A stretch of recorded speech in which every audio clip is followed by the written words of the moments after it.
Mike Landon and Ed Friendly as well. And Ed Friendly wanted to stay true to the books, but that would have been impossible, as you could tell. For years, Little House on the Prairie looked like the safest place on television, a world built on family, faith, and the quiet strength of frontier life, where every hardship ended with a lesson and every conflict found its resolution before the credits rolled. But behind that warm, golden image was a very different reality, one filled with tension, difficult decisions, and moments that many of the cast later admitted went further than anyone expected.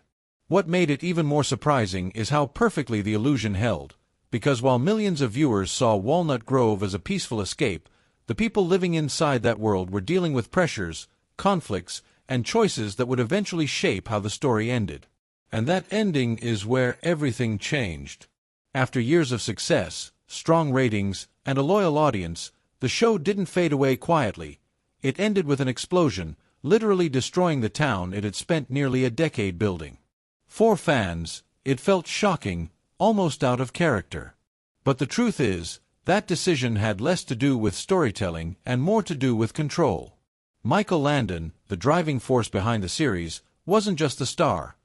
He was the creative engine, shaping scripts, directing episodes, and ultimately deciding how the show would be remembered. By the time the network quietly removed the series from its schedule without warning, it was clear that the end wouldn't come on anyone else's terms but his. So when Walnut Grove was blown apart in the final movie, it wasn't just a dramatic moment, it was a statement. If the story was ending, it would end completely. Nothing would be left behind to be reused, repurposed, or reimagined without his vision. But while that explosive finale grabbed attention, the real story had been unfolding quietly for years behind the scenes. The set that looked so wholesome on camera operated very differently off it.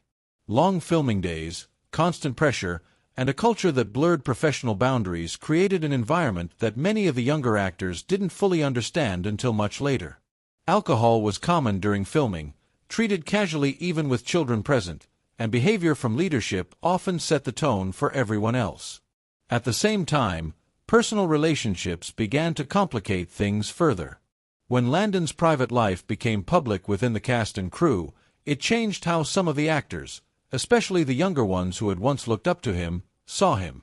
For them, it was the first time they realized that the world they worked in wasn't as simple as the one they portrayed. And then there were the moments that crossed into uncomfortable territory. Pranks that went too far, conversations that felt out of place, and working conditions that tested even experienced actors. What was meant to be humor sometimes caused real fear, and what was supposed to feel like a family environment occasionally became tense and unpredictable. Even the physical side of filming had its challenges, from extreme heat in heavy costumes to demanding scenes that pushed actors beyond what audiences could imagine. None of this made it onto the screen, but it shaped the experience of everyone involved. At the same time, relationships between cast members weren't always as warm as they appeared. Differences in personality, age, and approach to the work created quiet divisions, especially among the younger actors growing up under constant pressure. What looked like sisterly love on screen sometimes masked distance and misunderstanding off-screen. And among the adults, disagreements over pay, creative direction, and respect added another layer of tension. These weren't explosive feuds. They were subtle, ongoing strains that built up over time, slowly changing the atmosphere behind the camera. Even the stories themselves began to shift. While the show started as a gentle adaptation of pioneer life, it gradually took on darker, more intense themes.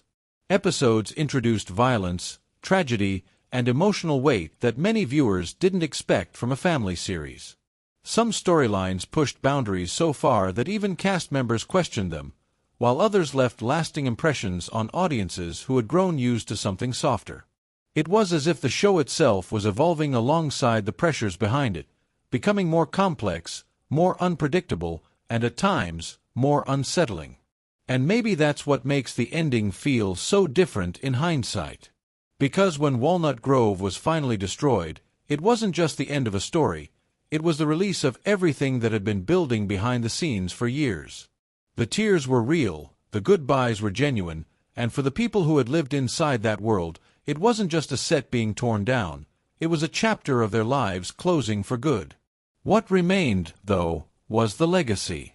A show that still feels warm, still feels comforting, but carries a deeper story once you know what was happening just out of frame. And once you see that side of it, it's impossible to look at Walnut Grove in quite the same way again.